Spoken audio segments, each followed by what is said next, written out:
გამარჯობა, მე ვარ საბალე კვეიშვილი, თქვენ უყურებთ ჩიტის იუმორის ზეიმს. ამ გადაცემაში ყოველკვირეულად გავეცნობით ნიუსებს ჩემი იუმორის ზეიმის ფონზე. იმდენ რამდენად არის საპილოტო ეპიზოდი, აქ უნდა იყოს ქუდი, რომელიც ჯერ არ გადამიღია და არ დამიმონტაჟებია, მაგრამ მალე იქნება. ასევე იმიტომ რომ ეს არის საპილოტო გადაცემა, გთხოვთ რომ თუ რამე შენიშვნები იქნება, ყველაფერი გამოუშვათ კომენტარებში, ამავე დროს დაალაიქოთ და დაასაბსკრაიბოთ, რომ როცა უკვე ძირითადი და უფრო დახვეწილი ეპიზოდი გამოვა, პირდაპირ ამოგივარდეთ news feed-ში. ასევე მინდა გითხრათ, რომ საპილოტო ეპიზოდისთვის 1-2 ხუმრობა მოძველდა, მაგალითად ირაკლი ღარიბაშვილის წერილთან დაკავშირებით, მაგრამ არა უშავს, თუმცა მაქვს რამდენიმე უკვდავი ხუმრობა. გადაცემის პირველ ნაწილში მოგიყვებით უცხოეთის ამბებს, იმიტომ რომ ახლა აგვისტოარი და ყველა ისვენებს, მათ შორის კორუმპირებული ადამიანების და ნოდარ მელაძეც გავიდა მშვიდად შეხებულებაში, იმიტომ რომ ფულს არავინ იპარავს ამ თვეში, ყველანი პატიოსნად ისვენებენ და ამიტომ იძულებული ვართ, რომ მოგახსენოთ უცხოეთის ამბები. აგერ უკვე მეორე სკანდალში გაეხვა მაკდონალდსი, ჯერ იყო და თურმე თემურ ჭყონიას მიჰქონდა რეკლამა იმეცსა და პოსტივიზე, მე კიდე ჟურნალ Wired-ში დაიბეჭდა სტატია, რომელშიც ჟურნალისტი გვატყობინებს, რომ მაკდონალდს თურმე მასზე 515 გვერდიანი დოსიე ჰქონია შედგენილი და ყველანაირი ინფორმაცია რას ჭამს თუ რას სვამს ჰქონია შეტანილი ამ დოსიეში. ანუ მამუკა მდინარაძე სუსიდან მაკდონალდში რო გადასულიყო სამუშაოდ, უფრო ადეკვატური კარიერული სვლა იქნებოდა, ვიდრე ეს რეგიონალური რაღაცა რო გახდა და გამოწვევა მიღებულია 2 ჩიზბურგერი, გამოწვევა მიღებულია აკაცუკების 2 ჩიზბურგერი. ეს უფრო ადეკვატური იქნებოდა მამუკა მდინარაძის კარიერაში. ამასობაში ჟურნალი New Scientist გვატყობინებს, რომ თურმე ხელოვნურად განაყოფიერებული ემბრიონები უფრო უკეთ ვითარდებიან, თუ ჟანგბადთან ნაკლები შეხება აქვთ, იმიტომ რომ რეპროდუქციულ სისტემაშიც ნაკლები ჟანგბადია. ამ ნიუსით ინსპირირებულმა კახი კალაძემ უკვე დაამტკიცა არქის ახალი საცხოვრებელი კომპლექსი სლოგანით „გავგუდოთ ბავშვები უკეთესი მომავლისთვის“.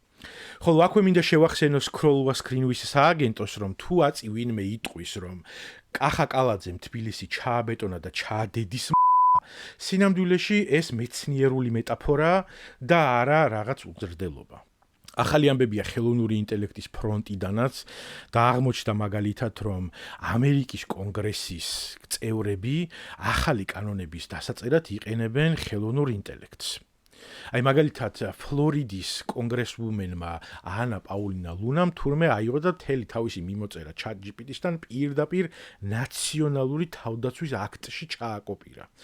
ანუ ესე იგი ყველაზე ძლიერი სახელმწიფოს პარლამენტარი მუშაობდა ყველაზე ძლიერი სამხედრო ძალის შესახებ კანონ პროექტზე და ამისთვის იყენებდა ChatGPT-ს.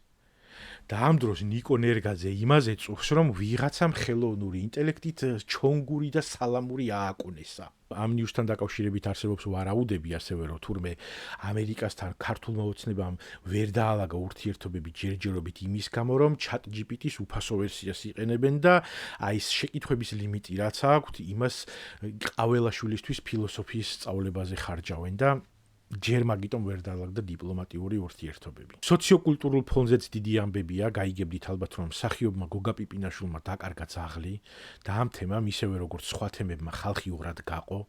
მაგალითად, ჩრდილოეთ კორეის ხალხი ამბობს, რომ ვიპოვოთ ეს ძაღლი და შევჭამოთო, ხოლო სამხრეთ კორეის ხალხი ამბობს, რომ ფუფ, ქოცის ძაღლს რა მაჭმევსო. ამაზეც კი ვერ შეთანხმდა ეს ხალხი. ახლა კი გასული კვირის ყველაზე მთავარი თემა, რომელიც როგორც აღვნიშნეთ, ცოტა მომიძველდა, იმიტომ რომ მაგის მერე კიდე ბევრი რაღაცეები მოხდა, მაგრამ არა უშავს.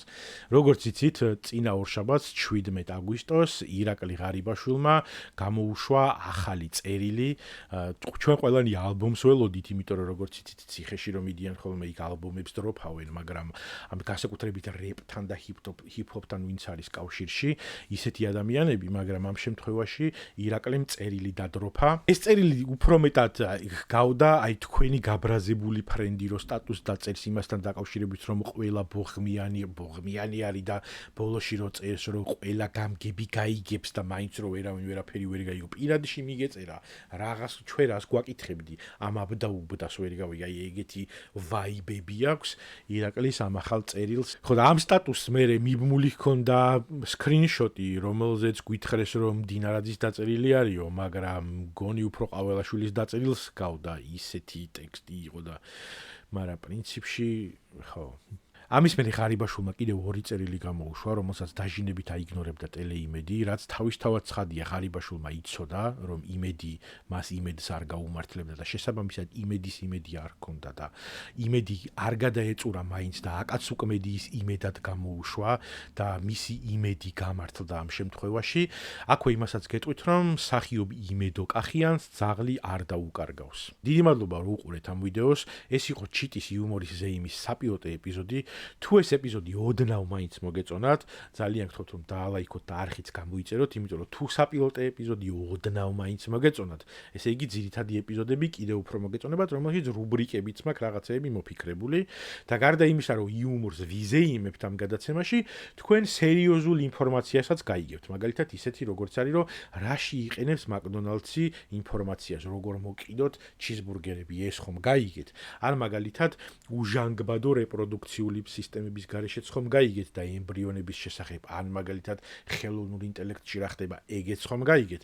ამიტომ ეგეც გვექნება და ესეც გვექნება და კიდე ბევრი რაღაცა იქნება ამ ვიდეოებში და ამ გადაცემაში. ამიტომ დაალაიქეთ, გამოიწერეთ და დაგველოდეთ ძალიან მალე სექტემბრის შუა რიცხვებიდან დაახლოებით უკვე ძირითად თემებსაც გამოვყრით.